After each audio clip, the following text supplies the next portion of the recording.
کیا سفر معراج میں دیدار الہی ہوا تھا؟ کیا قرآن و حدیث سے اس بارے میں کوئی روشنی ملتی ہے کہ معراج کے سفر میں رسول اللہ صلی اللہ علیہ وسلم نے اللہ تعالیٰ کو اپنی آنکھوں سے دیکھا تھا یا نہیں؟ کامران شیخ، سعودی عرب سے۔ دیکھیں، اس پہ دلائل سے تو میں بعد میں کسی وقت ریکارڈ کروا دوں گا پوری تفصیل سے، لیکن اس میں دونوں رائے ہیں علماء کی۔ بعض علماء کہتے ہیں نبی صلی اللہ علیہ وسلم نے اپنی آنکھوں سے دیکھا تھا، بعض کہتے ہیں نہیں دیکھا تھا۔ میری نظر میں جو دوسرے دلائل ہیں وہ زیادہ قوی ہیں، کیونکہ حضرت عائشہ نے بھی نفی کی ہے اس کی۔ نور انا اراہ، خود آپ سے حدیث سے میں ثابت ہے، نبی صلی اللہ علیہ وسلم فرمائے نور تھا، میں کہاں سے دیکھ سکتا تھا؟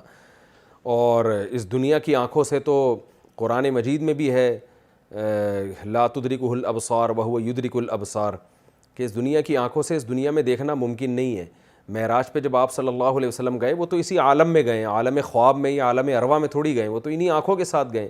بہرحال دوسری طرف بھی دلائل ہیں، لیکن میری رائے میں زیادہ قوی دلائل اس طرف ہیں کہ دیکھنا ثابت نہیں ہے۔ حضرت موسیٰ علیہ السلام نے خواہش ظاہر کی تھی، مگر یہ کہ اللہ تعالیٰ نے پہاڑ پہ تھوڑی سی تجلی ظاہر کی اور موسیٰ کو بتا دیا، کلیم اللہ کو، لن ترانی ہے موسیٰ، تو نہیں دیکھ سکتا مجھے کسی قیمت پہ، لن ترانی کو ہرگز یہ ممکن نہیں ہے۔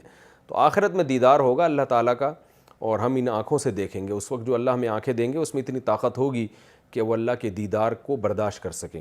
دنیا کی آنکھوں سے دیکھنا قرآن و سنت سے پتہ چلتا ہے کہ یہ ممکن نہیں ہے، لیکن بہرحال اگر کوئی دوسرا قول بھی اختیار کرتا ہے، اس کی رائے میں وہ زیادہ قوی ہے، تو اس میں گورنمنٹ کی طرف سے کوئی پابندی نہیں ہے۔ ان چیزوں میں ہمیں لڑنا نہیں چاہیے۔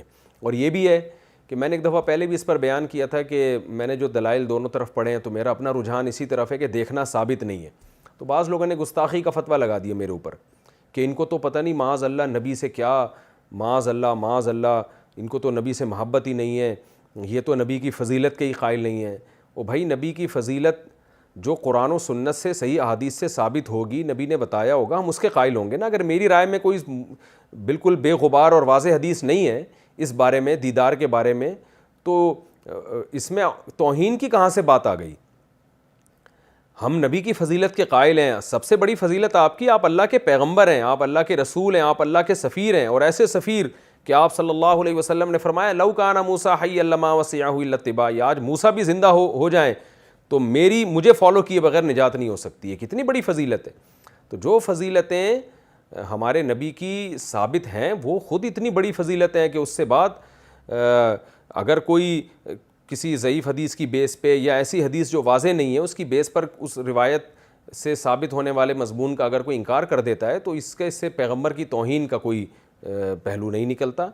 اس لیے ہمیں رسول اللہ صلی اللہ علیہ وسلم سے محبت ہے۔ آپ سرور کائنات ہیں، آپ سید الانبیاء ہیں، آپ تمام پیغمبروں میں سب سے افضل ہیں، اور سب سے بڑی بات، بعد از خدا بزرگ توئی قصہ مختصر، اللہ کے بعد اس کائنات میں سب سے بڑا مقام اگر کسی کا ہے تو سید الانبیاء حضرت محمد صلی اللہ علیہ وسلم کا ہے۔